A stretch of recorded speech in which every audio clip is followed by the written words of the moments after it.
Hello, can everybody hear me? Okay, it sounds loud for me. Nice. Hello, welcome to Develop. My name is Shailene. I'm going to be reading my notes off my phone. We can't get it on the screen, so if I'm doing this, this is exactly why. I'm unfortunately long-sighted. So, yeah, my name is Shailene. Welcome to the Character Art Workshop. Today I'm here to come and share my process and hopefully give some further insight to artists and teams looking for a resource that breaks down the do's and don'ts of the job. Unfortunately, it can be very hard to find information like this all in one place. Often it's hidden behind a paywall, or you have to offer up the life of your firstborn just to find it. So I'm here just to lay absolutely everything out here.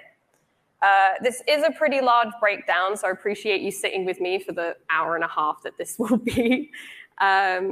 I'll be breaking down all the steps that you take to create a character, and most importantly, how to fix those common mistakes that I typically find in a lot of character models today.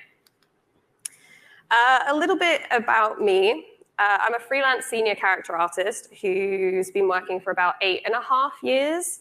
I've been freelancing for 6, and I've somehow worked on 16 projects.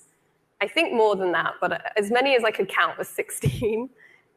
Which feels like a pretty crazy number when I think about it. I personally specialize in stylized character art, so there won't be any workflow about hyperrealism, hair cards, things like that. You're not, unfortunately, going to see any of that here. But I've worked in a very large range of aesthetics with an extensive experience in high to low modeling pipelines for games.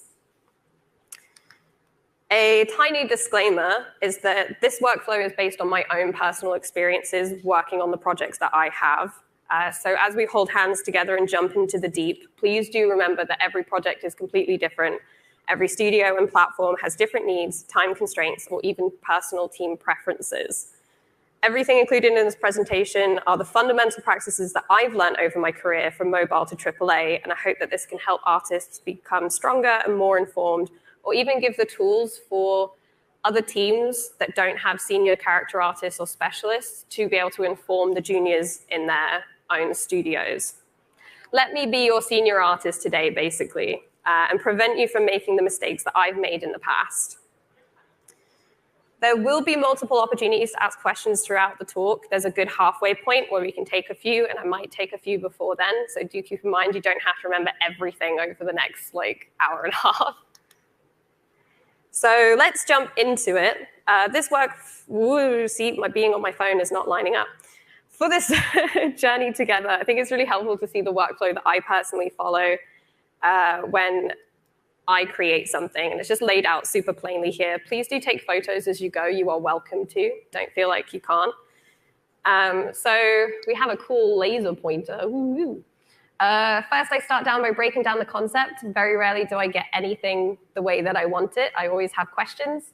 Block out the forms in 3D. You'll see feedback happen a lot, constantly. We don't work in a bubble, even if you're working by yourself. Anatomy, clothing, props, refining the sculpt. Feedback again, very important. Finalizing the sculpt, retopology, unwrap, bakes, review, feedback, bug fixing, base color into materials, review, feedback, bug fixing, refine material definition, branding, pattern damage, review, feedback, bug fixing, refine, finish, organizing, bug fixing, test and game, bug fixing, and then finalize. I had more to say. See, again, being on my phone. So this is a pretty general example of the process that a lot of character artists use. As you may have noticed, I had a lot of review and bug fixing steps. It's only to drill into you that testing and bug fixing from your peers is important for growing as an artist and catching early mistakes before you become far too lost in the deep end and it takes 3 days to fix something small. The more senior you are, the less reviews you may need, but always check in with those around you at least. All right, now we're moving on. Working with concept art. So usually a character starts with the design, and learning how to effectively break it down will be a large part of your job if you want to work in any creative industry, especially where you aren't the sole creator. Typically, the steps that this takes are that you fill in the gaps of the design if it's loose or sketchy. 90% of the time, it's loose or sketchy. Front and back flesh outs, collecting relevant references as support, analyzing the design for key language and inspirations, and pull together and organize everything for clear guidance throughout the project. As my experience has grown, this stage is much faster than it used to be, but I still find it really valuable to share my research with my clients in particular and review that with them so that they can see what I'm understanding from the design and we can catch any misunderstandings really early on. This design here by Uzu Cake is a really nice example of a concept that I would like to see if I could work from it. It has a really simple front and back shot. It doesn't have to be super detailed. It's easy to read and would be really, there's like little concept breakdowns. There's some like close-ups of hands and the fact that they only have 3 fingers. There's how the prop attaches to the body, a side view of the face. It's just a really good example for anybody looking to design characters of something you should really include. Common mistakes I see at this phase, though, from a character artist perspective, is not referencing garment creation, costuming, or material definition, not taking into consideration the influences that the design may have. So there's a reason they have pants that they do and a reason that they have the shoes that they do. What can we do to understand their influences and make sure we're carrying that into our own models? And then just jumping straight into the creation phase without a plan or research or even concepting parts of it themselves while they're doing it.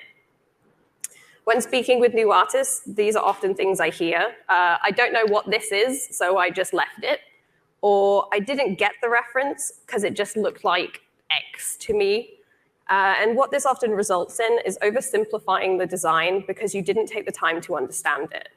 The purpose of research and reference is to answer questions that you have about the design before you start. That way you find yourself not trying to answer them while you're working, which often causes tons of delays and misunderstandings and redoing things. Planning may not seem like a pretty involved step at this point, but this is the platform that all of your work sits on, and it shouldn't be disregarded. So I thought it'd be really helpful if we broke down a design together. This is a concept by Mario Manzanares. I've actually made this one in the past. He's an incredibly inspiring little guy. He makes you wonder who he is, what he's doing, what's his favorite snack.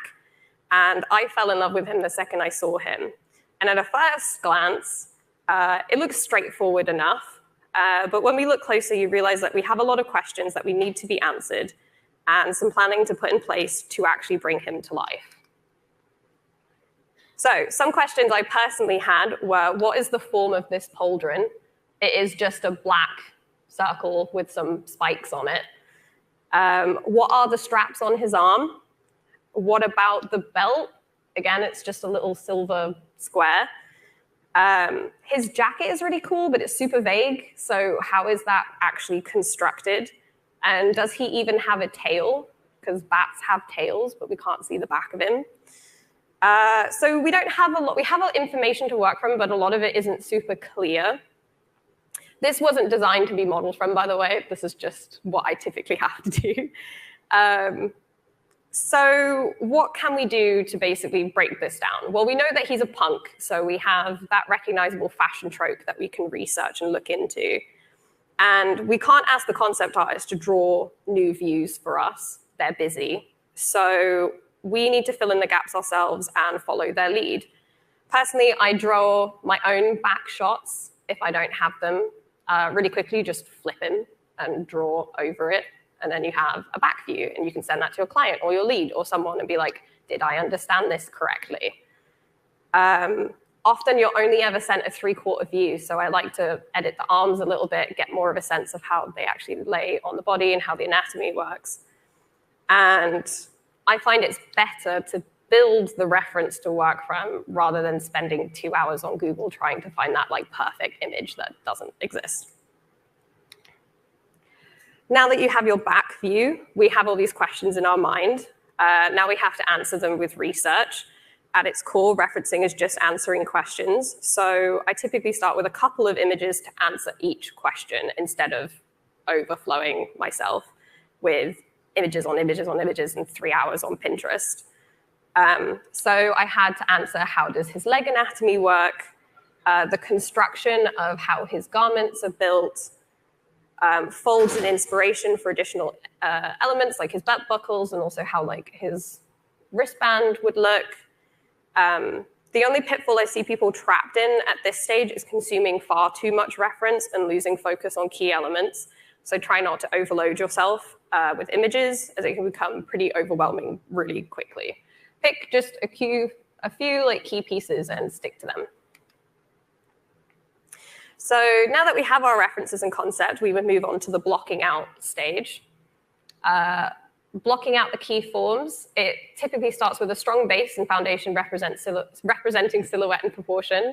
You build out rough but incredibly clear forms. It needs to be flexible enough for changes and edits. This is a point where you would ask for lots of feedback and there would be a lot of iteration. Keeping it low poly keeps the iteration very quick. I don't like to use Dynamesh very much at this stage. And constantly review it against the concept. So you can like overlay it and check things and paint over your model and then change things constantly. Having a really strong block out with all the key elements represented in a clear way will help you build the foundation for the rest of your character. Any mistakes can be caught early in production for proportion, scale, silhouette, and even posture. I don't like to have people standing completely straight. If they're a slouchy, cool character, I like to have them slouching at this point in time. We as humans love patterns, and we're able to make sense and recognize things by their most basic form. A lot can be seen and felt with a simple but effective block out, so take your time. Common mistakes I see at this stage are that you're working at way too high of a mesh density far too quickly, paying more attention to secondary and tertiary form rather than the primary. So secondary and tertiary would be like folds on your fabric and like eyelashes and like fingernails. We don't need to be thinking about that stuff right now. Focusing on developing one area of the character. For me, it's the face. I can't help myself. I get that done really quickly, rather than thinking about the entire picture. Again, the key here is to build your mesh using a very low mesh density and poly count. Working at high res makes it very easy to lose sight of the important factors like silhouette and weight. Work big to small. Don't worry about tiny details or getting the nasal fold perfect. Throw something down and really hone in on the bigger picture. I mean, you can see here that I finished her face. Like, I'm also sinful. I can't be perfect. So don't come for me. I'm weak. I do this also, but please, like, don't do what Monkey does. So let's show this process with something really easy like a robot. I'm digging this little guy out of my work in progress graveyard. He clearly isn't done. But when it comes to blocking out, I like to spend a lot of time on this step, working towards making 2 levels of detail and checking each against the concept. A model that's very basic like this shows posture, form, silhouette, and proportion. And then the next step would be more focused on how he would work mechanically to further polish his functionality rather than damage and chunks out of him, and how do his shoes come apart and stuff like that. Right here, I'm just trying to build like the aura of the character and give them a presence rather than showing something super pretty. Then I take this block out that we just built after feedback, as you can tell, and lots of tweaking to make my second level. So here we're building in the secondary forms and laying out the anatomy, or mechanics in this case, just a little bit more, and getting in all the elements of the character, so all of his props and how the joints would move.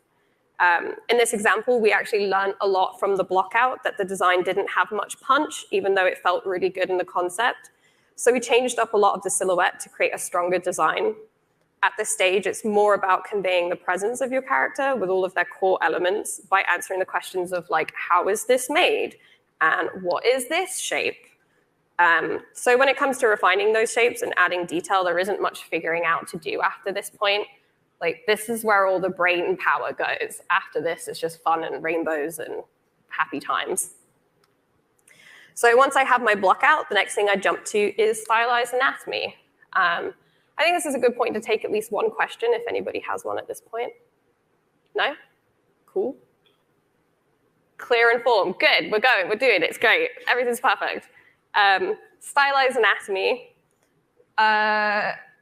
This is kind of a tricky part for a lot of people to jump into.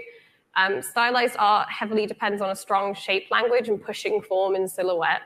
It plays with the rules of the human body, but knows how to bend them in a convincing way. And everything is built on the foundation of knowing the landmarks of the body, key muscle groups, and insertion points.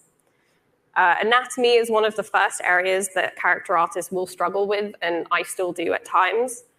No one is perfect. The hurdle mostly that you have to overcome is that anatomy is something that we all see every day. And when there's a mistake, it means that the general public can just feel it, but not everybody can explain why it's wrong.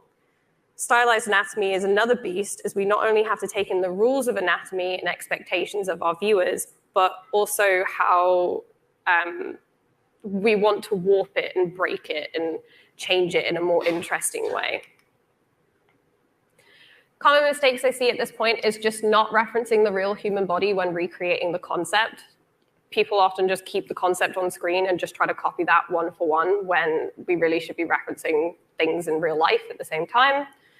Forgetting about the planes of the face and the relationships with each other, like cheekbones and now we can talk about the nasal fold, eyebrows, the bridge of the nose.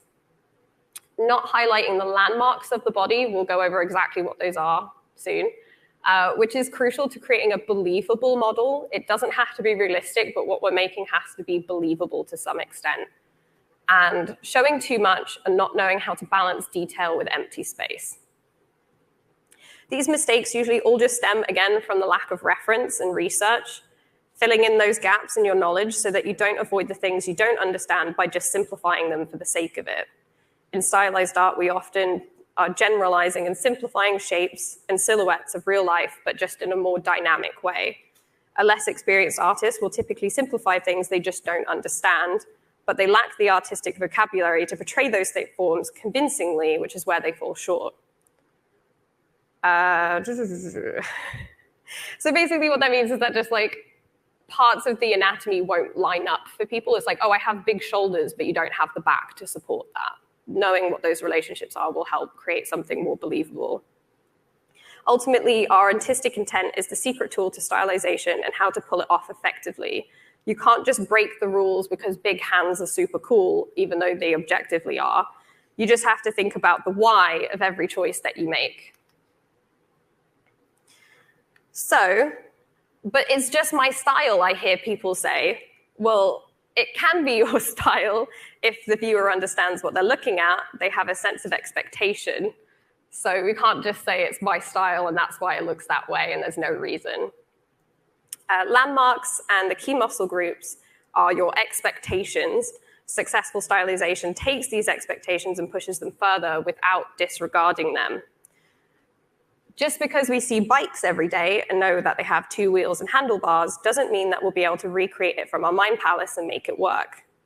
Gianluca Gimni, who created this piece, he's a product designer, and he asked people in bars from memory that if they could draw bikes on napkins for him. He was saying that some got close, some nailed it, but mostly people ended up drawing something that was pretty far off from a regular bicycle. He used this to demonstrate how our brains sometimes trick us into thinking we know something even though we don't. So we know this is a bike, but this would functionally never, ever actually work. So we have to take this into consideration while we're making stuff constantly. Even the craziest out of these world kind of like designs use this to inform their designs and as inspirations to ground them fundamentally in reality. So the hover cars in Fifth Element have wheel arches for wheels to go, right here, which are a key landmark in the style of like that 1940s kind of film noir car. And they still stuck them on their hover cars, even though there are no wheels and they have no functional reason to be there. If it was to be completely redesigned and to be new and unseen, it would probably likely confuse the viewer and make it harder to recognize the style and connect with the object. So, Landmarks. I've gnawed your ear off about intent and stylization, but I can happily say that you don't need to know every muscle or bone in a human body to make characters, or that the pinky finger is solely controlled by the abductor digiti mini-me. Knowing the key muscle groups and insertion points, and insertion just means where the muscle connects to the bone. So it would be like where your bicep kind of goes into your forearm. That stuff can basically take you an incredibly long way. These elements create landmarks that your viewer is subconsciously looking out for, like the bicep and the bony landmarks of the clavicle that are visible through the skin. Being able to use those core principles to ground your anatomy in reality is the same as the wheel arches on the hover car. Your viewer will see what you did differently, recognize it, and be captivated by the changes without being distracted by them. And some funky examples. I have 3 examples of various levels of stylization, which display a wide range of exaggeration, but still keeping with the recognized rule of the humanoid form. So in this piece by Oscar, we can see a lot of the key landmarks of the body and key muscle groups that have been clearly defined for his lean and muscular form. They've included musculature like really strong lats and deltoids to convey the story that this is a very functional and active, strong character who does a lot of physical labor daily, carrying and lifting things. He's also playing with the harmony between straight and curved lines in the silhouette.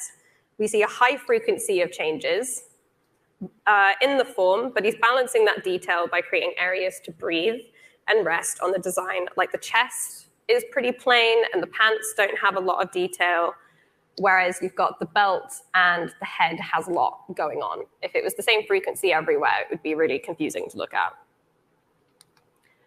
Our second level is Ben. He has created a greatly reduced amount of contrast, which he's describing in larger muscular forms. I'm sorry if you can't see it very well. To convey a completely different story. So Ben is pushing the form of the leg to highlight the overall musculature groups without carving out each head of the thigh, and is focusing more on when one muscle group starts and when the other ends.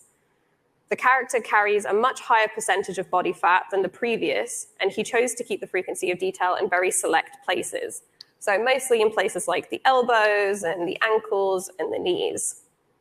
He simplifies the form to an extent where I can still recognize the musculature he's trying to describe, but he's not holding my hand through the visual like the previous one. Ben is also greatly reducing the frequency of changes in form, which only amplifies his playfulness with straight and curved shapes. So we're seeing We're seeing much larger strokes of a brush than we did before. Okay, now we're here. Then we go even further with artists like Mark Lambert, who takes it to like a whole different level. Mark is taking our knowledge of what a leg looks like and strips back the detailed information and hones more in on the essence and the key angular shapes. So the leg is naturally dipping in at the hips and it curves back out only to taper at the knee. Mark is taking this and exaggerating it, but not disrespecting the key landmarks that we're expecting to see. It's a very captivating way to show strong characters with silhouette and simplicity being the main rule, in the same way that like a painter uses as few strokes as possible to paint and describe a tree. So now we've done all that, sometimes our characters wear clothes. We have our wonderful anatomy. It's time to cover all of it up under clothes, and like it was never there at all, and we didn't just spend 20 hours doing that. Sucks to be us. So garments have their own anatomy rules and landmarks. The materials they're made of behave differently under the same tension, and it's like learning the human body all over again. Clothing is something that is made and constructed by somebody, just like a piece of technology or a mech would be, and we need to treat it with the same level of care and research to convincingly recreate it. A t-shirt isn't just 3 squares stuck together at the armpits. So mistakes I typically see at this point are just a lack of research material, again, reference. Not knowing how a garment is typically constructed, a lack of function, and not knowing the terminology for garments and their hardware. And where this trips you up is that you don't know what to look up, which feeds into a lack of research material. The common thread in this workshop is that I won't stop saying that research is the pitfall where people fall and die, unfortunately. A wide leg pant isn't just 2 tubes for the leg with another tube for a waistband. They actually have a folded waistband, front-facing pockets, pleats at the waist, so then the waist measurement can shrink into the hips. They have a zipper fly or a button and hook or a hook and eye closure, and they typically would have an invisible hem instead of a standard hem you would see on jeans, as they're seen more as like formal wear, and formal wear will always have an invisible hem. So knowing these things helps you create more convincing garments. They'll help you inform not only the occasion that the garment is made for, or whether it's homemade or a part of a large brand, but also the era it was designed in. It's kind of like the bicep to the body. You should really be keeping these things in mind. We also have to think about the visual language that you've used in your anatomy so far, so how much you've chosen to simplify your shapes and to what level, and how can you translate that into the clothing itself.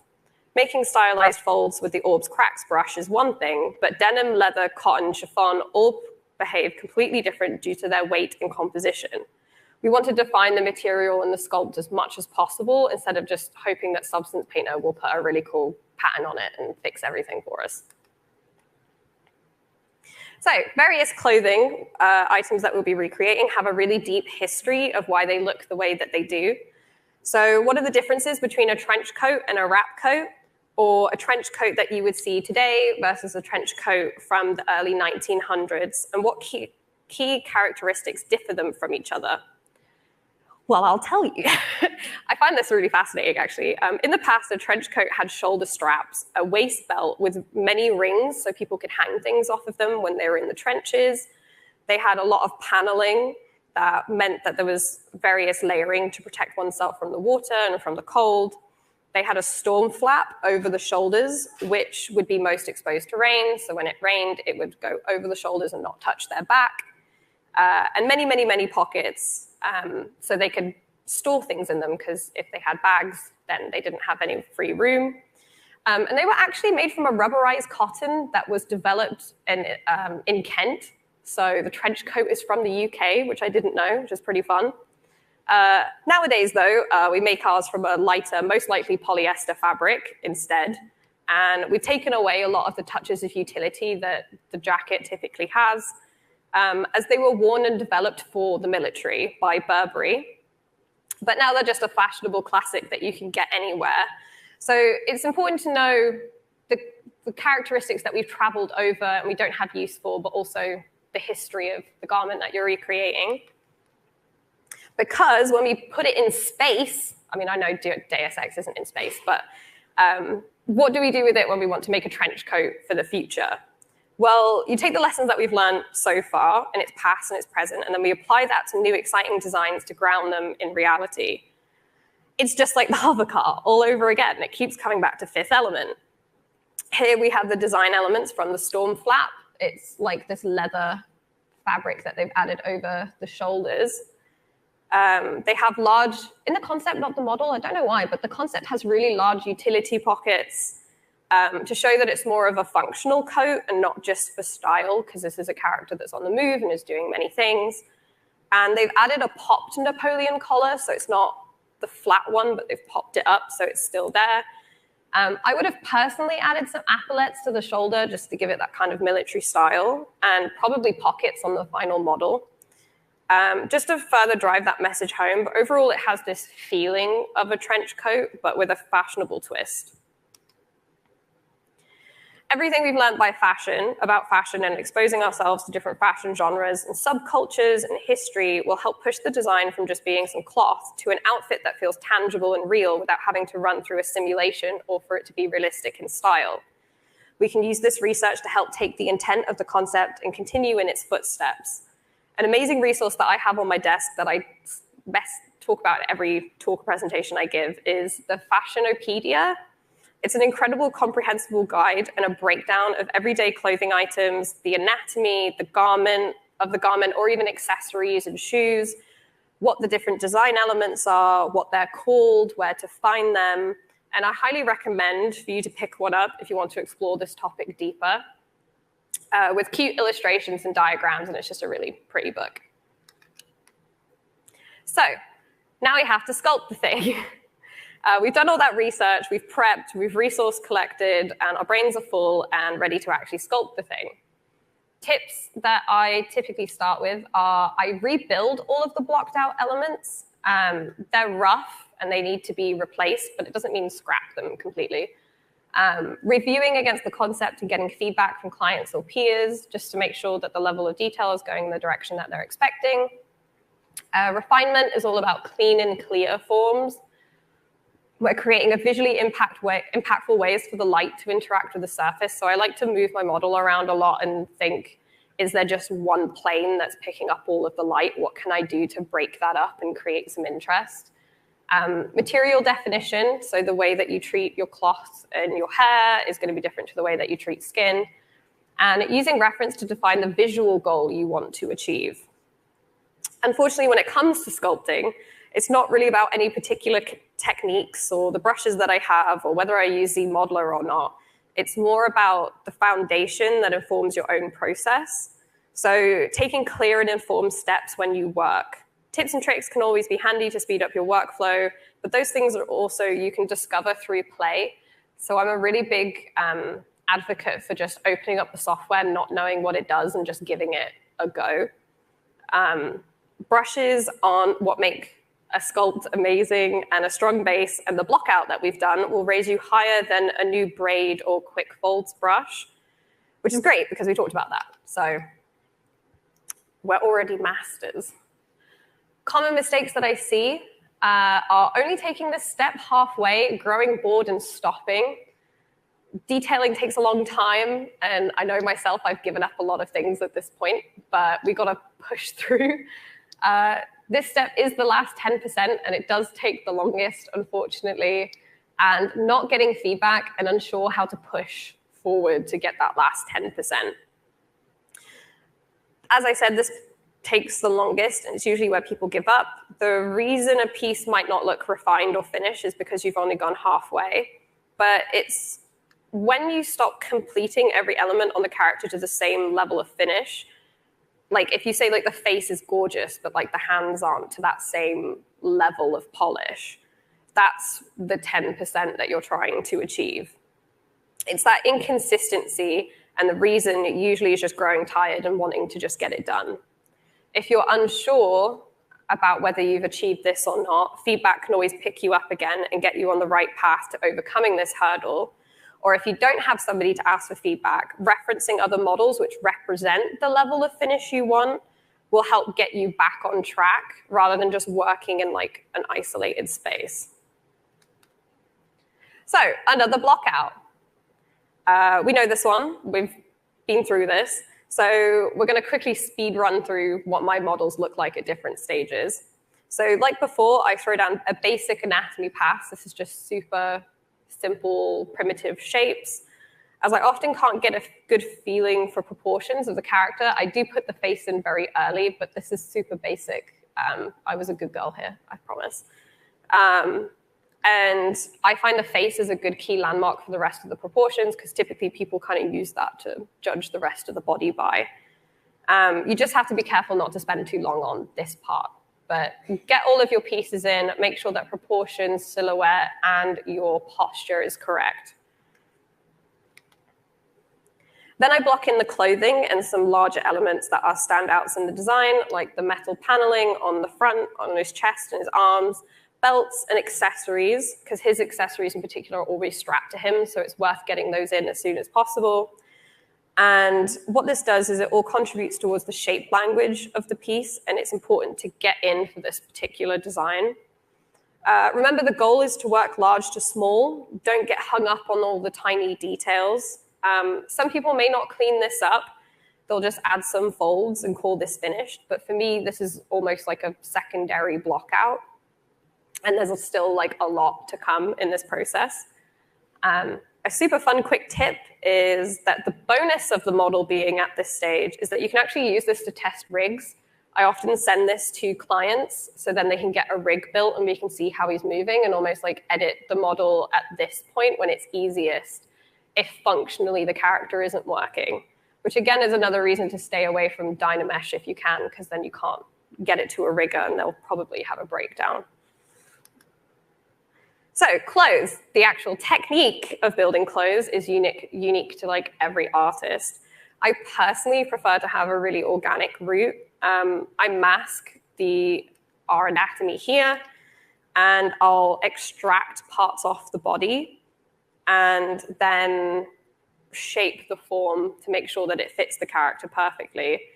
I'll use masking, and at this point, I'll use Dynamesh to quickly smash shapes together, but I'll remesh them so they're as low poly as possible afterwards. I don't like to keep them at a Dynamesh stage for very long. Clay buildup, orbs, cracks, cutting tools, things like that. Just kind of like play around with the brushes and see what works for you. Basically, start big, work to small. It's like cutting through marble in a way, is how I like to think about it. Once I have the general look and feel, I'll then Z remesh the piece completely, project all of the sculpted detail onto it, and then polish the item. There's like a clay polish brush. It just adds nice, like crisp lines to things. That saves us a little bit of time. And by doing that, it means that I don't lose the shape. Like if you Dynameshed it, it kind of crunches it into a shape it thinks is appropriate, and I'm just kind of against. As you see, I don't like to use Dynamesh very often. And I find working on a zero mesh model also means you can edit the sculpt at lower subdivs. So if you make like a big brush stroke, it will apply it to your higher subdivisions, but it will do it in a much like smoother way rather than just big crunchy brush stroke. I use the same technique for hair and a lot of my metal work as well. When building characters, again, I like an organic workflow.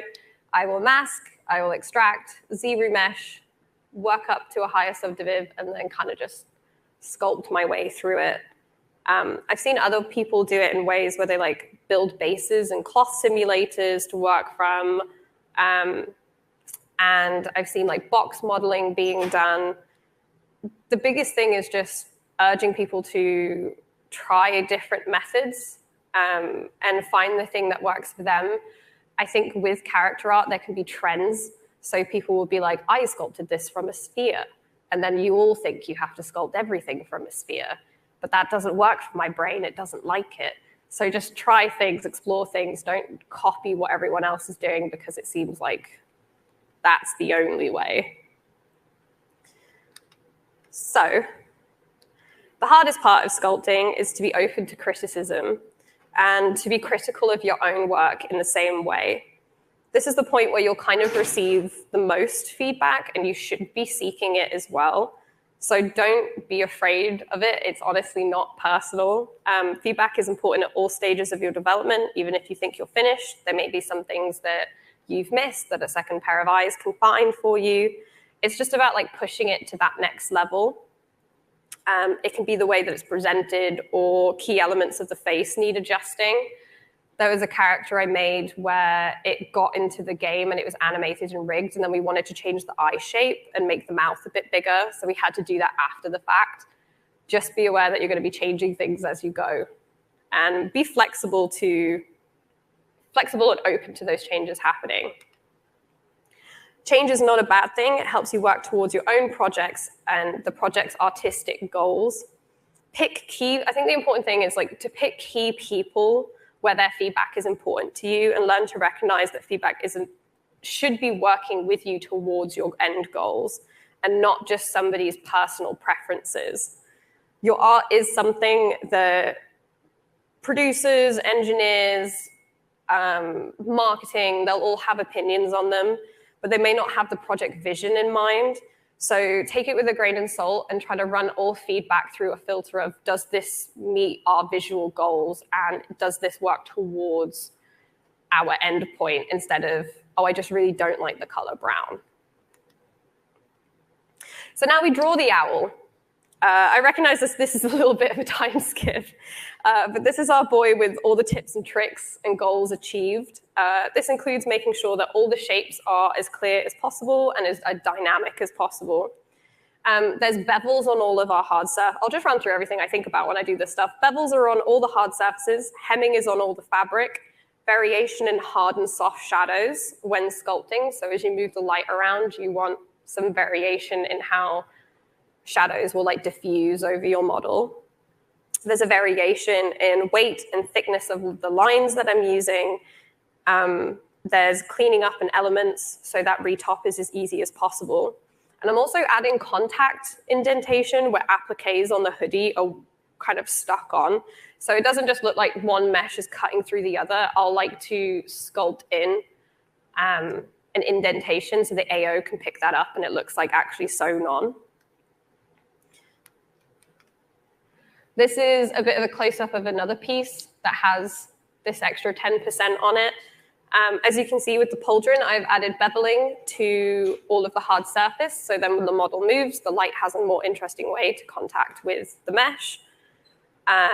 There's worn edges and construction elements so that it looks more like a functional piece that can be taken off and replaced if it gets too damaged with wear. And also, like, there's this like line that I added across the pauldron as well. So there's an opportunity for like color to be added. So it's not just all one color and it's yellow and boring.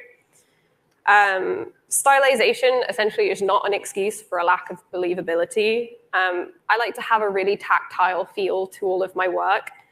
This is in a world, it's something that should exist. Someone has made these. And people need to believe that somebody has made this for this person and it has a purpose. The mindful 10% can sound a bit like an enigma, but essentially all it is just going over your model with a fine-tooth comb and making sure that all your ducks are in a row. Any questions? I think I can take like one or two. Yes. I can probably hear you if you are. Is it coming? Yes, sorry, this person down here. Thank you. Yes.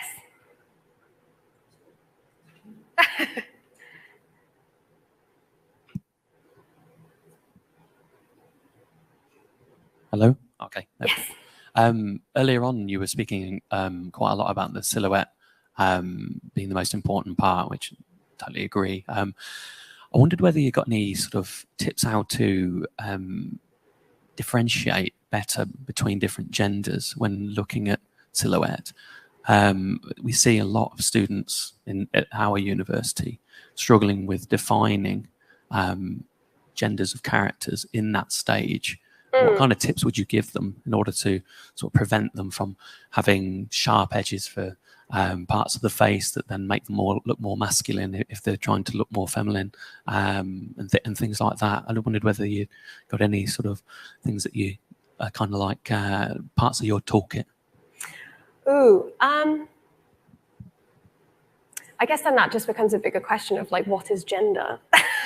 For me, it's less about the gender of the character I'm trying to represent and what that means in terms of tropes of like men have sharp lines and women have soft lines. It's like, is this character a strong, determined kind of, the only word I can think of right now is edgy, but if there's a character that's kind of like has sharp edges to their personality, then I would put sharp edges on the character. There would be a lot of triangle shapes. There would be larger, blockier forms, regardless of gender. As for me, those shapes communicate a personality more so than a gender trope of a particular person. There was a really good talk done by a friend of mine, Lucy, who talks about body proportions and how they're being used to say that, like, if somebody is round and short, then that means they're a happy person, but that isn't necessarily the truth. So if someone were more of like a round body type, but they were a villain, you would add sharp edges to be able to communicate a different personality for a certain body type. I think the more important thing to think about is less that this character looks more masculine, but do these sharp edges communicate something about their story and design that makes sense for them in particular? Yeah, I hope that's helpful. It's every shape needs to be repeated for a reason, and there's like a personality reason and a function reason for me more than the gender of the character. Stay clear of? No, I like working on weird stuff. I mean, I made a giant punk bat. I think stuff's just fun. I wouldn't stay clear of it. I think everything has to have a reason. If you can't see a reason why it exists, then you need to better inform the design, I think. Yeah. I'm going to move on. I know we only have an hour and a half, but there's more opportunities for more questions, I promise. So retopology, we've sculpted our model. It's time to make it game res. Where retopology is essentially, I'm not sure, some people don't do it if you work in a really low, like a mobile studio or something, but retopology is typically taking something from a high density mesh and projecting a much lower density geometry onto its surface and to make it game ready. It's a very important stage in the process and should be treated with care. But I hear it's a stage most artists hate, but I personally think it's really fun. So if you have any questions later, more detailed, I love talking about retopology. So some really quick tips are to use a Dynamesh to decimated mesh before your retop. You don't want to use your sculpt. You don't need all those little tiny details, and sometimes your computer will just run at 50,000 miles an hour to try and keep up with that. So I found the biggest tip is just to decimate your mesh before retopology. Use a reference to keep on track for key animation areas. Be efficient on what is modeled in or textured on. You want to start making these plans really early. And triangles aren't evil. I hear this is a really hot topic in 3D realm. So I think the part that people find the hardest to know is where to start when it comes with retopology. And I'm personally a type A, so I like to have a little plan. If you feel lost in all of the pieces, sometimes just making a little diagram that you can follow and do all of the thinking before you export and open up your software helps you make big functionality choices as you go instead of on the fly when you very suddenly need to. And it reduces a lot of stress. And also you can check, again, with your tech animators and make sure that you're both on the same page with a really simple image. For Chic in particular, I wanted a piece that was as functional as possible, as it was being given away for free for animators across the world for personal use. So we needed to make sure that they didn't have a lot of floating pieces, as they're a very agile character, and the poses they may be put into will be really dramatic. Keeping that in mind, I had to make sure that all of my floating geometry, and floating just means not welded, reflected the geo underneath it from the main body to reduce sliding and clipping as much as possible. The harness here was a key piece to get right, as it couldn't be baked on like the thigh straps due to its effect on the silhouette, but it was a high deformation area between where the hips go to the legs. So to tackle this and reduce clipping, I basically just took the body geo and I duplicated it and projected it onto the harness. And I did my best to replicate additional flow on the harness itself to make sure that it was also chunky enough that it inserted deep enough into the model. So if the leg moved and it popped out a little bit, nobody would notice. You can see it's similar here too, that I've heard in projects like Total War Warhammer, where they have these really low poly models and they have to take costuming off and share them between characters. They do it the same way. They will copy the geo from the main body and project it onto the floating pieces. So even though a belt, it might not make sense to have all of this weird geo on it, that will deform better than a belt that you follow the shape of the mesh rather than the body underneath. So common mistakes I typically see in the retopology stage. Reference, I won't shut up about it, not using reference in key animation areas so it won't deform. Making the mesh too dense and it becomes hard to manage. So I like to work quite low, a very low density, and sometimes subdivide it after the fact and project it back on, just so I'm not messing with too much geometry and it takes too much time. Density over the whole body is inconsistent. Having an overlapping geo that doesn't match with the geo underneath, but it's cool because we just do this. Trick, done, solved, no problems anymore. And geo following the form of, not following the form of the sculpt. So I have more experience in general retop practices, so I use less reference these days, but I still like to keep images of even like my own work or pieces that I found online that have good flow to keep me on track when working on typically tricky pieces. Try to keep in mind important like big cash money zones like the face, hands, knees, elbows, ankles, shoulders, and hips. Put those loops in first. As long as those are clean and free of tricky welded pieces, you can create an effective model for animation. Don't make your animators sad. The goal of good topology for characters is not only to create something that efficiently captures the form of your high poly, but more importantly, to move well. So there's certain do's and don'ts that various rigs require from your model, and it's important to familiarize yourself with the basics. Essentially, the cleaner the geo is, the easier it's going to be. So for faces in particular, you want to follow the actual realistic muscle structure of the head, like how the mouth will pull on the nose as you speak, the cheeks pushing the eyes up and down, and the brows moving the forehead. For this to happen, we want these clean loops. We want an eye mask that goes around all the eyes, a loop around the eye, connect two eyes together.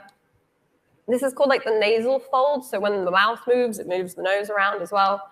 I haven't highlighted it, but there is a loop around the nose separately and a loop around the mouth, and then there's like a face perimeter overall, keeping everything in check. Depending on the project, will affect how the face will need to animate, and also whether you want to allocate more or less geo to certain areas. But even for animal faces, I still stick to these fundamental loops. I will place them first, and everything in between will kind of just follow what already exists. Hands are another thing that people hate. Hands can be really fiddly, and there's a lot of little geo and a lot of areas that things need to connect. So again, get down the core functional loops first. I start with the joints in the fingers and the thumb, and then the loop that goes around your palm at the finger, where the fingers join on, and also the wrist. So get those loops in first. This is an example from Mark Brunette. It's really handy, and I have this on my screen all the time.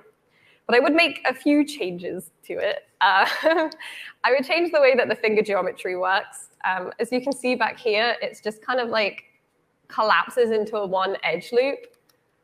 I don't like to do that. I don't think that animates very well personally.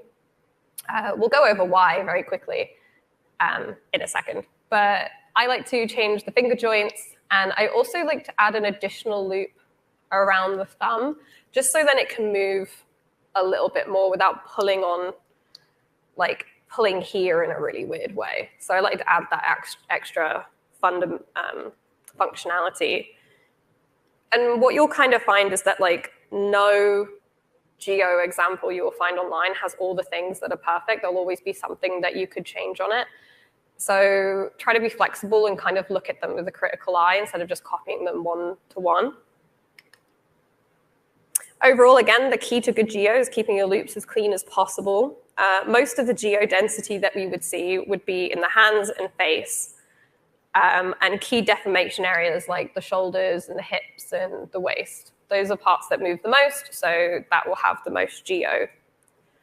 Good edge loops not only allow you to have good deformation, but also makes selecting those loops for unwrapping and skinning much quicker for the animation team. So if you have really messy geometry, if they want to quickly select an entire edge loop by double clicking and you've added loads of weird stuff to it, they're going to get upset. It's going to take them much longer. And as you may have noticed, there is also quite a lot of triangulation in my meshes. There is a reason, various reasons for this. It can be to reduce edge flow or to help support deformation. Phone, hello.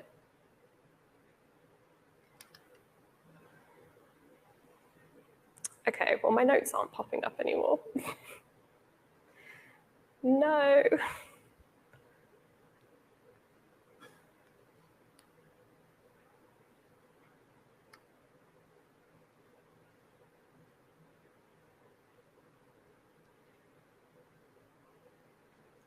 Okay, am I winging this?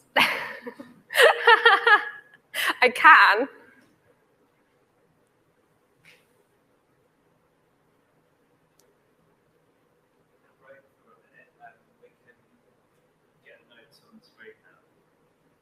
Yeah, it's just not, it's not loading the presentation anymore. It's not letting me select the next one. So if we just...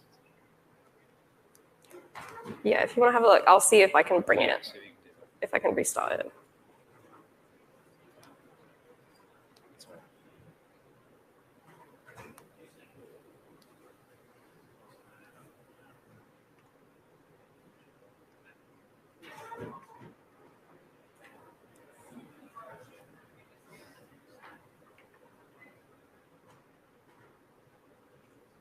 No, I got it now. Yep. Yeah, we can go back. I just have to restart it. I'm sorry. This one. Yay, sorry. If I press play, is it going to play it from here? Yay. Okay, cool. Sorry. Apparently we can't do Google Slides. So why would I triangulate my meshes a lot? It would be typically because a quad is twisted, so it's not just laying flat. It's kind of the verts are bent almost in a way. And what I'm doing is I'm trying to control the triangulation myself rather than letting the engine do it for me on import. Controlling triangulation can be very handy when working with super low poly models. So if you work in mobile, things like this will help you a lot. So keep in mind that the engine will triangulate your quads regardless of what you think and feel. So it's better to decide on the direction now rather than let the engine do it for you and mess up your textures and bakes. So what this is that the blue lines indicate the lines I've created for deformation, so the tubes we want around the chest. And then these red lines will, every time a quad got twisted, because we have like these deep folds on the back of the t-shirt, I've added triangulation across the quads that follows those folds, so I can still capture them in the low poly, but I'm not modeling those folds in individually, causing a lot of mess that animators find really annoying and confusing. It's just keeping the loops as clean as possible for deformation, but supporting the twist and the fold sculpt in the low poly. The downside of triangulating things this way, though, is, like I said, you can't just double-click the edge loop and select it all the way around. So you kind of want to be careful at how often you're using this trick and try to prevent twists where you can. But in this case, this fold was so important in the model that I had to support that with geometry. But wait, aren't triangles the devil? Why do you keep bringing them up? My university tutors and that one YouTuber from 2006 say that they are, so I should avoid them, right? I don't know why I keep hearing this. Triangles are actually pretty neat. Every quad is made up of two beautiful triangles. Basically, the reason being is that no matter what you do, your engine is going to triangulate your model on import. So it's not once it goes into the engine, it's when you import it. You want to avoid different triangles if you're working for like animation for film because they subdivide the model on render. It's a very different process. But for game res models, triangles are actually a really useful tool when used correctly. It's useful for like collapsing geo. You don't want the wrist to be super dense because you needed all this extra geometry for the shoulder. It can help with twisted quads, like we talked before, or also it can help control flow or direction of your low poly models in terms of like how, if you need to weld something on, you might need to add some extra geometry to capture like a curve, but you don't want that in like other parts of the model. I use it to help get into like tight little spaces, or even for like joints deformation, which you can see here. Woo! Basically, as said previously, triangles can be beneficial for animation. This is common practice that I and many artists still follow when demonstrating how triangles are used to create tight, collapsible geo in elbows, knees, and fingers. So this is geometry I typically see people early in their career following when they do elbows. It's okay, it works, but you see this kind of like bump happening on the inside. And it doesn't look very nice when your character is moving, but you have the geometry to support the elbow so you don't lose volume. And this one is just kind of like cutting into itself, and it creates this weird shading in your model when it's an engine. So something that I found that works for me and all the animators that I've worked with in the past is just to create one big quad for your collapsible space. So all you're doing when you're animating is shrinking the space between the two verts instead of trying to control how they collapse into each other. There's this little link down here that talks a little bit more in detail about this. I think it's like a Polycount forum link. And this is more for games where I work typically mostly in like mobile and AA. We have really tight budgets. AAA typically have their own kind of like technology in their rigs that allow to support geometry like this. But most lower budget games don't have that. So we want to be working at this level.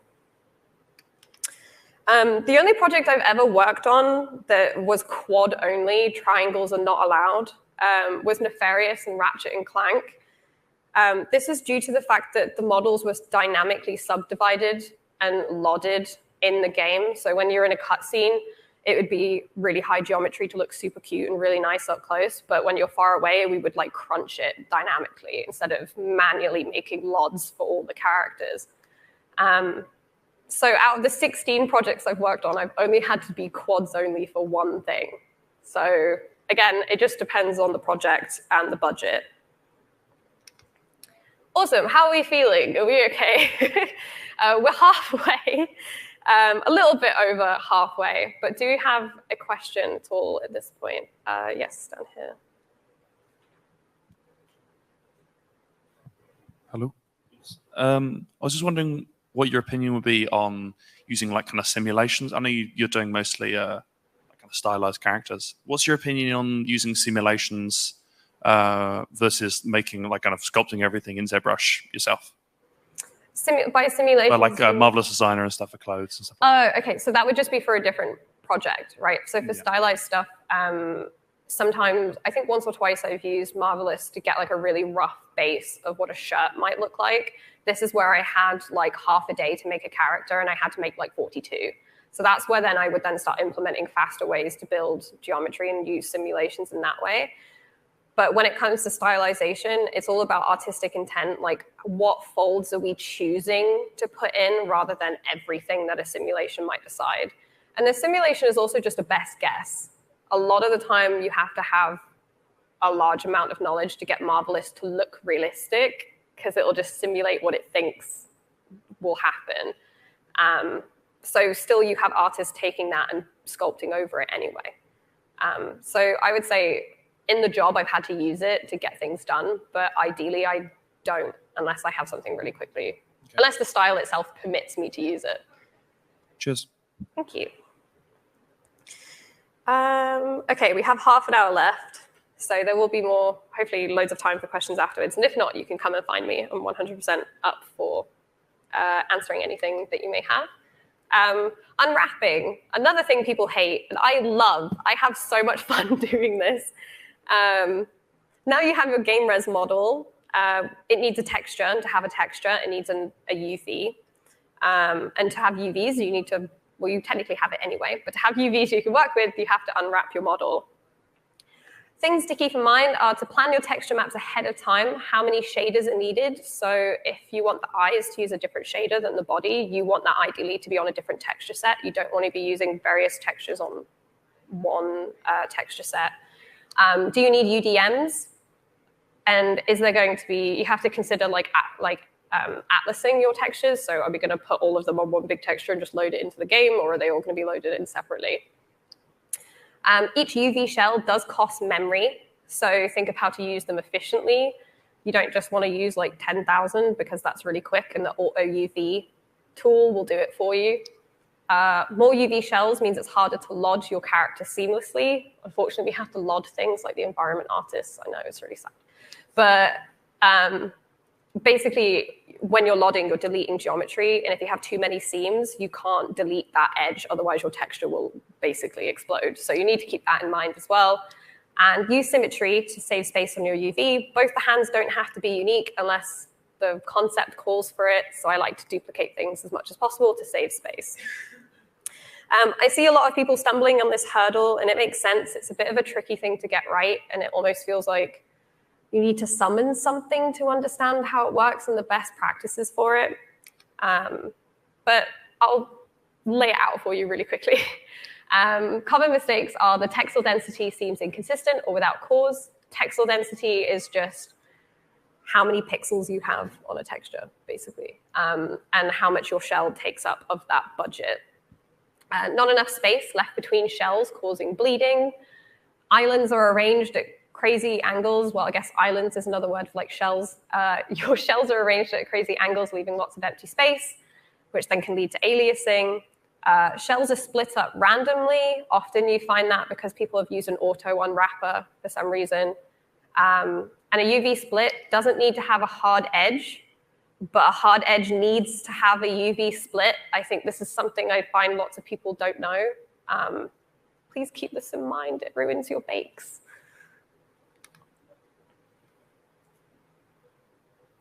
So we're going to go through all our UV sins. These are personal gripes of mine. Spacing between shells are, we're going to basically like analyze these. I found these on TurboSquid.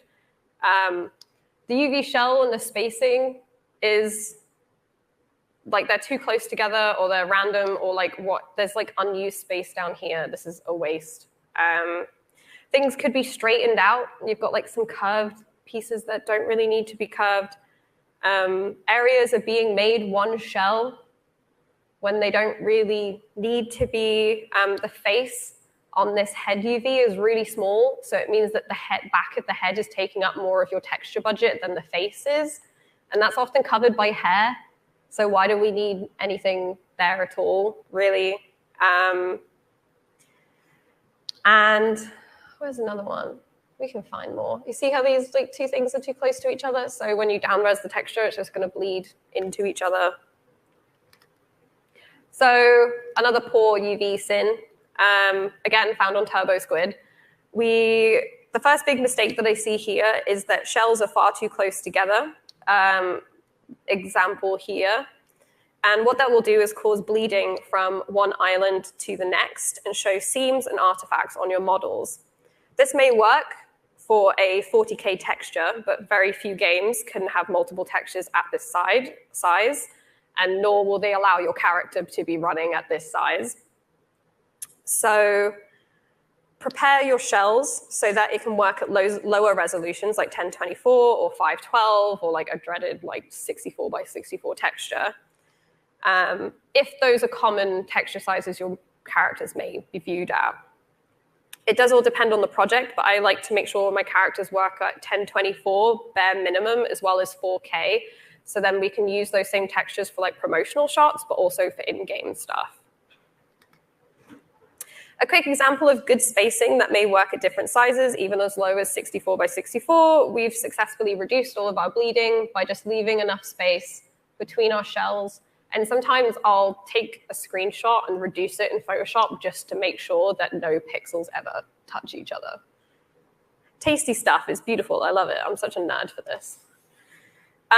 The worst sin of all, we have to make sure that our textures can be down-res as seamlessly as possible, and that also means keeping your UV shells clean and straight. It's important for you to save space, reduce artifacts, and also reduce aliasing when your textures are down-res. I hate these. They upset me. These examples aren't necessarily awful. I've got to say, they're not terrible. They won't break anything in the game, and they would bake, and they would still texture fine with a good bake. But it's important to know that every single pixel on your texture costs memory to load if you're using it or not. And the last thing that you want to do is ruin your gamer's 60 billion frame per second 4K experience on long loading screens because your textures need to be bigger.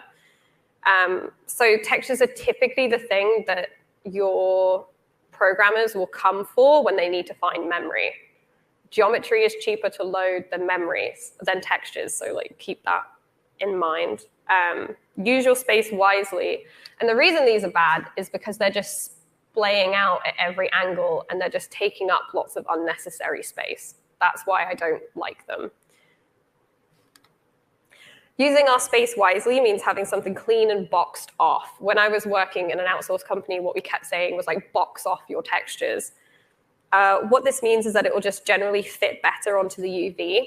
So it will take up less space, we'll have less unused space, and also it will down-res more efficiently, as most of the shells will be aligned at like 90-degree angles, reducing fuzz and stepping and aliasing. If you have your UVs aligned at a 90-degree angle, it means that down-resing your textures is going to create barely any issue for you. So it's good to be prepared and reduce the effect as early as possible. So all I'm doing is just taking something that's curvy. It doesn't really need to be curvy, and straightening the whole thing out. And now it takes up less space, and it looks beautiful and lovely and clean. So what is aliasing? If people are only working on personal projects, then they may not have come across this. But why should I care if companies like Naughty Dog are using 4K textures? That means I can do whatever I want. I hear this from students all the time. I don't know what their obsession with what Naughty Dog does. But anyway, from my experience, typically textures cost more to load than geo. So your beautiful 4K textures will get down-resed, and you need to make sure that your pixels don't look chewed on when down-res to these resolutions. This is where the pre-planning we talked about comes into play. And aliasing is basically just the pixelation that happens when you down-res stuff. The pixels get bigger, and you're able to see this kind of like stepping. So by aligning your textures to a 90-degree angle, it means that when you down-res it, we're not seeing crunchiness happening everywhere. It's reduced greatly, and it becomes like a soft blur instead. And what if we have anti-aliasing in the game? All that does is just blur everything. It doesn't really fix anything. So we want to avoid doing this as much as possible and just keep our shells boxed off and at 90-degree angles. But how do I do it? Okay, so to achieve these results, I personally use Maya, but I'm pretty sure every modeling software has these tools to some degree. I use the Nightshade editor, and they have the straighten edge tool. So for this shell, I didn't have an edge really to grab onto to be able to straighten the shell. So I added an edge loop and then deleted it afterwards. And that meant that I could have something more straightened out, takes up less space in the UV, reduces aliasing, beautiful, magic. Here, what I'm doing is there's like this tool, I think it's called like straighten UV. And it basically just aligns all the UVs to, again, 90-degree angles. Because if you have a shape like this, there's really no point in keeping it the way it is. You may as well just box it off, save memory, and reduce aliasing. And then this one is just the lattice tool. Really easy. If you're finding that these tools are crunching stuff up and they're not working the way you expect, often I will kind of like smudge them or lattice them into a more appropriate shape, which then the tool can use to create something a little bit cleaner like these two. So there's variations of these tools in like every modeling software. You can find them somewhere. But I find that these help me get things done as quickly as possible. This is an example of a really beautiful UV that I love so much by Satoshi Arakawa. These are actually multiple UVs.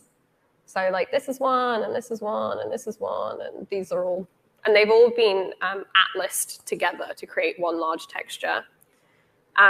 He's kept everything straightened, so he has a really neatly packed UV where the space is used efficiently when down-resed in game, and there's ample space to allow the pixels to enlarge, so the lines and details will be less jagged and they won't bleed into each other.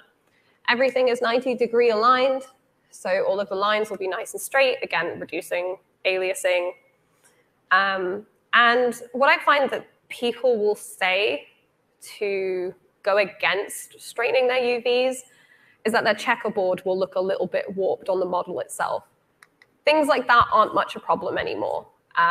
With projection mapping and the way that we do texturing in places like Substance Painter now and painting directly on the models, a little bit of warping, unless you're using a tileable texture, won't really be an issue. So it's actually more efficient and better to straighten your UVs and expect a little bit of warping on your checkerboard than to not do it and have aliasing and have it look worse in the future. Okay. What is baking?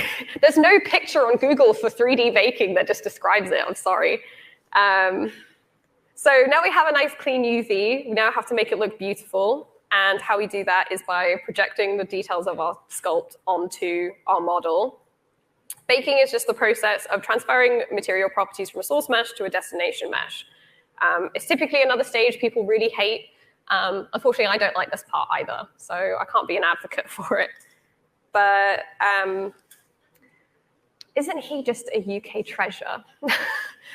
So things that I see people missing out on in typical tricks that I have for baking is using a slightly decimated mesh for your bakes as well. You can decimate it a little bit, just check your model and make sure you're not losing any of the detail, but you don't typically need to use, again, your biggest, highest res sculpt to bake from. Exploding or grouping your meshes appropriately will reduce any clipping or projection issues. We'll go over that in some more detail. 90-degree angles on your low poly will bake wobbly. Make sure to support those wobbles with extra geo. We will go into more detail about that. This is where the most bugs happen, so I'm just going to show you how to fix all the bugs. Clipping geo will have artifacts, bake the mouth very slightly open. Typically, I'll sculpt it closed, but I'll open it right at the end just for bakes. Be vigilant. Key areas like between the fingers and the mouth corners will have artifacts, so just make sure to like zoom in really close to those areas and make sure you don't have them. And also triangulate your low poly mesh before baking. Don't forget to triangulate your mesh before you bake it. So what do we do when it all goes wrong? We've probably all seen something, any 3D modelers in here have seen something to this effect in the past. Baking hurts, it sucks, it's punishing. And mistakes like projection issues here and clipping is all here. And the wobblies, I like to call them, will happen. And they're all pretty common issues that everybody will run into. But to fix them is far easier than you think. So to fix projection issues is a really old-fashioned way of doing it actually was like exploding your mesh. I used to have to do this back in the day. And it just means sending the parts far away from each other so they're not touching. That's an old-fashioned way to do it if you don't have access to things like Substance Painter or Marmoset Baker. Or you can do mesh groups, which I use for Marmoset. You just name each mesh you don't want to clip with its own name and with a high or a low. Use the auto loader and it will pop it all in the right place and things shouldn't be clipping with each other. I love Marmoset Baker. I can't go back. I never will. You can't make me. So why do the wobblies happen? I would suggest taking a picture of this link. There's a post on Polycount by Earthquake, and it's a really interesting read. And he goes into loads of detail as to why this happens on like a super technical level. So please do give it a read. But the cliff note of this is that usually the geometry is the problem. Typically, it's due to the lack of geometry to support the form changes in this curvature and also at a right angle. So what it's doing is it's kind of trying to project these curves on average across this entire mesh from this vertex to this vertex. So what we want to do is add just a little edge loop here, so then it's only averaging that distance from this one to this one instead of all the way over here, which is what creates the pulling in your mesh.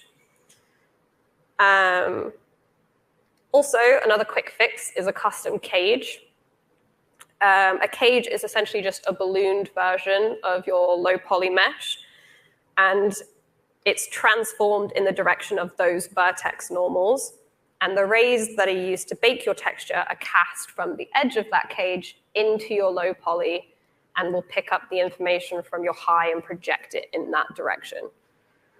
Weird techie stuff. So to prevent wobbly edges, essentially what you would do is take your cage. It might be easier to do it on this slide. You would have your cage like this, right?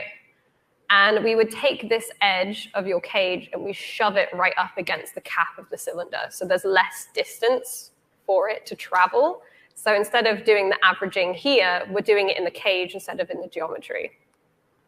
I often don't use custom cages because in Marmoset, they actually have a dynamic cage that you can control with a slider. And you can also use masks to control how close or far away the cage is. And you can paint directly onto the cage to control it. So I find that really easy to use. And if you can get a hold of it, I would highly recommend it. But again, since using it, I don't use anything else, and you can't make me. And I think it's pretty great. Why would you triangulate your mesh before a bake? I see a lot of people messing this one up. If you're finding that your sculpted lines, so if you follow this line up here, are curving in unexpected or different directions in your baker, but it looks okay. It looks good in your baker, but it doesn't look good in Maya, and it doesn't look good in Engine. Typically, it's because your quads have been triangulated in two different ways.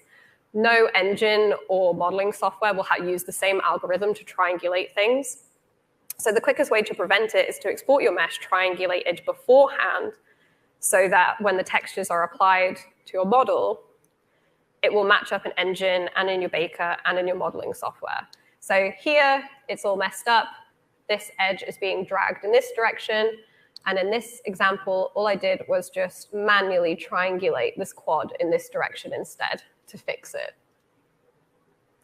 Basically, what we're doing is we don't want the software and the engines to make the decision for us. We want to be making those decisions ourselves because obviously it doesn't understand that you're ruining everything. So we have to preempt that this is going to happen to us. And what also is important to understand is that when you're in the baking stage, you may need to change the geo and your UVs to better support a cleaner bake. So don't be afraid to go back, change things, alter them, and then bake it again and see if it works better.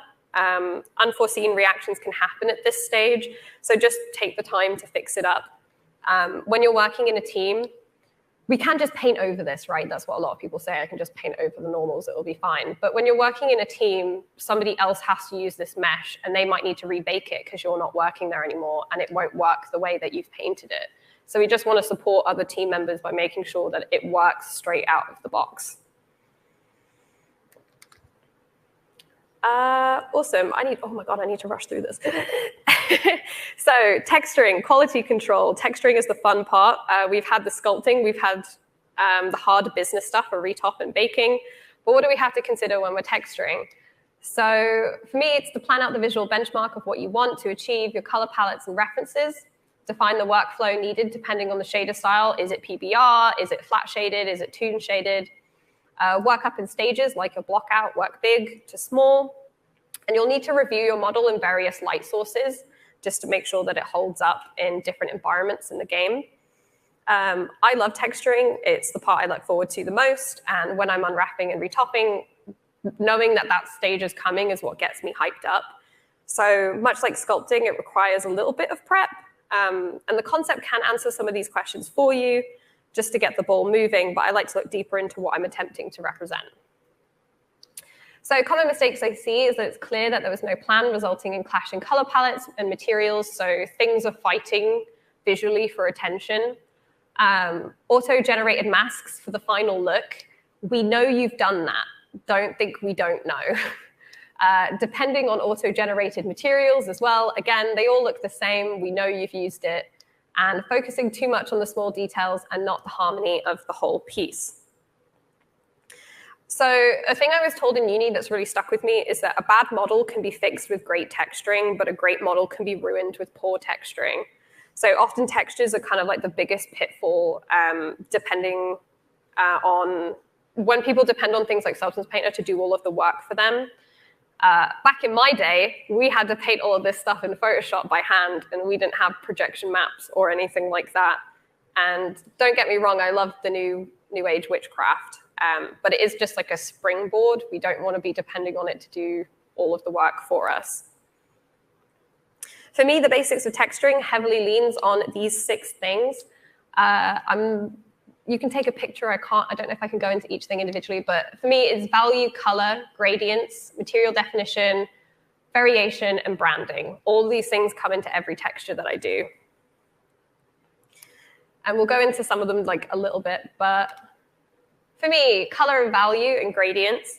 Value is the pillar that everything will be built on top of. A contrast and value means that you can direct the eye to key elements of your design. If you want a player to walk down a corridor of your level, you would put a light there.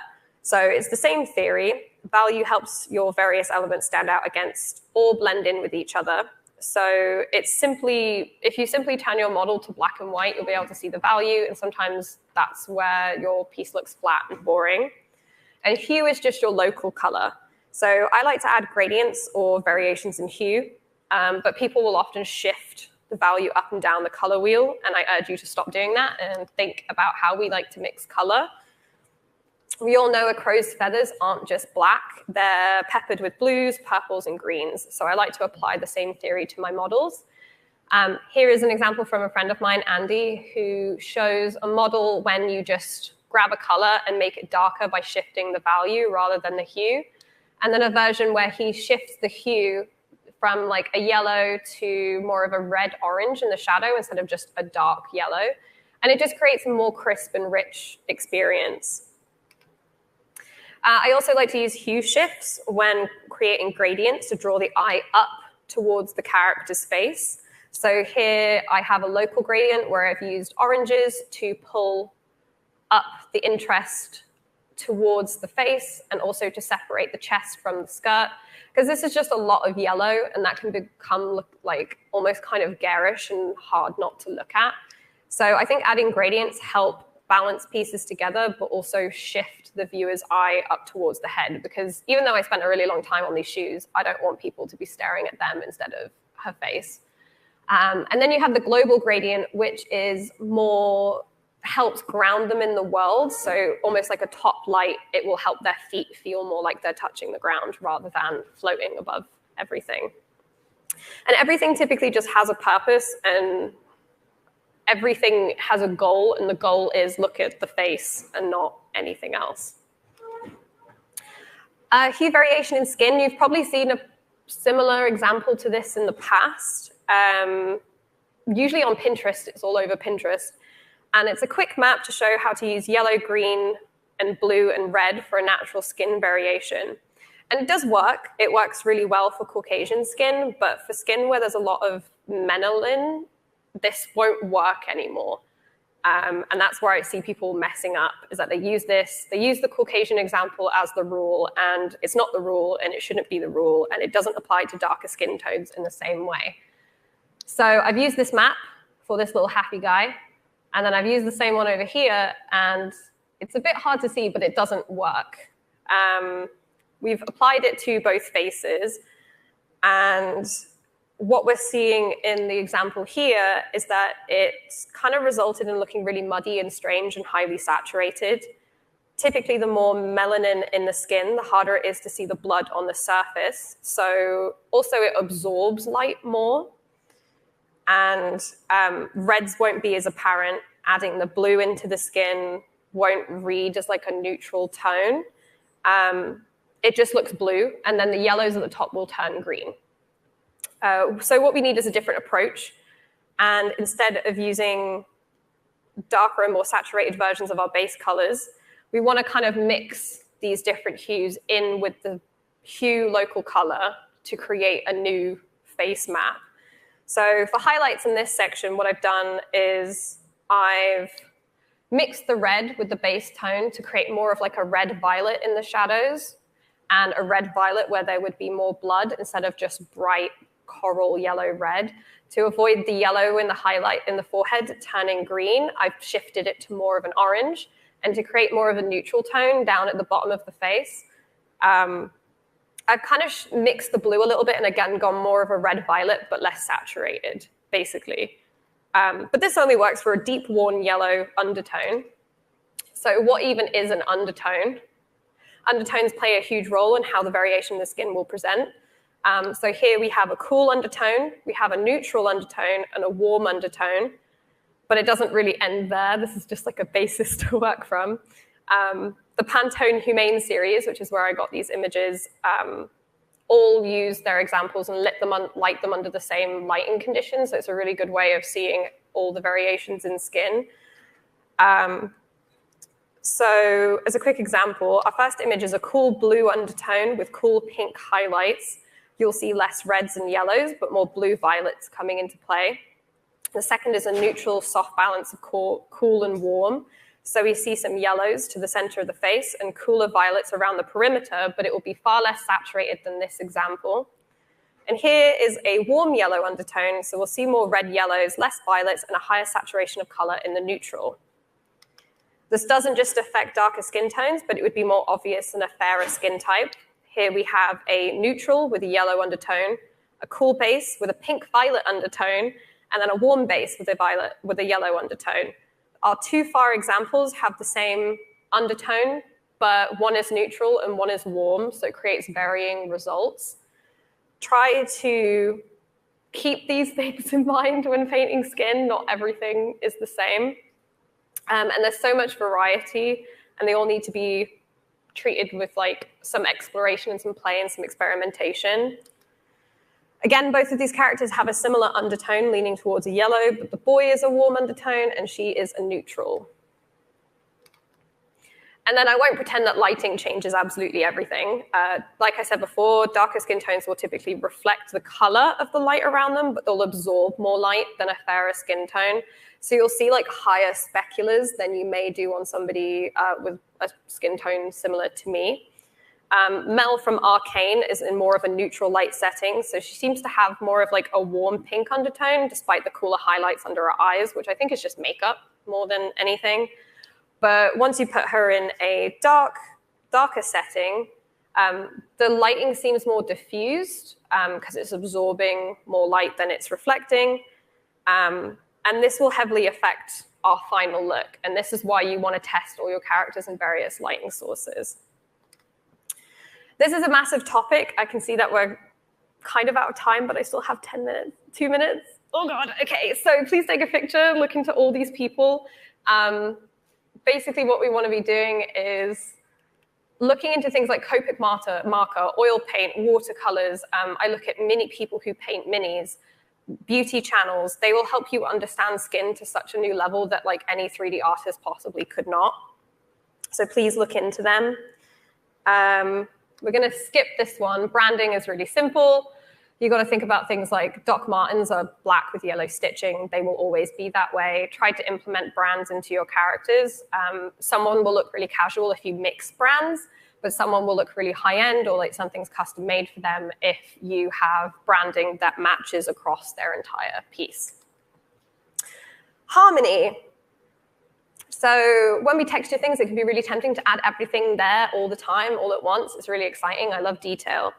But what we want to do is create a natural variation and interest by keeping those elements harmonized across the focal points and areas of rest. So as you can see, an example, Bumble A, he has really nice variations of detail, areas for the eye to rest. Nothing is really fighting for my attention. Example, Bumble B is Bumblebee, Michael Bay. He's beautiful. The finish line, we've made it. I had to speed up, I'm so sorry. The cool thing is, if you follow me on Twitter, I'm releasing this entire thing for free right after this with the entire script, so you won't be missing out. Stay organized, maybe take a picture. The biggest thing is think about your roommates, think about your colleagues. You want to make sure you're following the same naming conventions. Name your subtools, please, for the love of God. I hate looking at polysphere number 34. The main thing to keep in mind is other people are going to be using your work, right? So you want to make it as easy for them as possible. Delete and freeze your history before you export, please, please, please, please, please, please. And test your own work. I work as a freelancer, so I have to send things to my clients very often. But what this means is that typically I don't have access to the engine to test things, so I try to send things to them as often as possible for them to test. But the last thing you want is to get it in game, have people animate it, and find out it doesn't work. So make sure you're throwing things in engine and testing them as much as possible. Further reading, there is a Discord group that collected an entire document of every character art resource they could find. So if you want to have more things to delve into, we have the Outgang Discord group to thank for that. And a special thanks to everybody who helped me read this talk and also offered up resources for me to use. And that's it. I'm so sorry we ran out of time.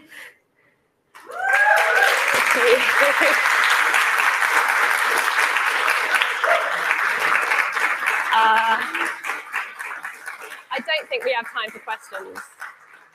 I don't think we have time for questions, do we? No, I'm so sorry. But you can ask me outside if you wish. I'm very open to spending some time with everybody. Thank you.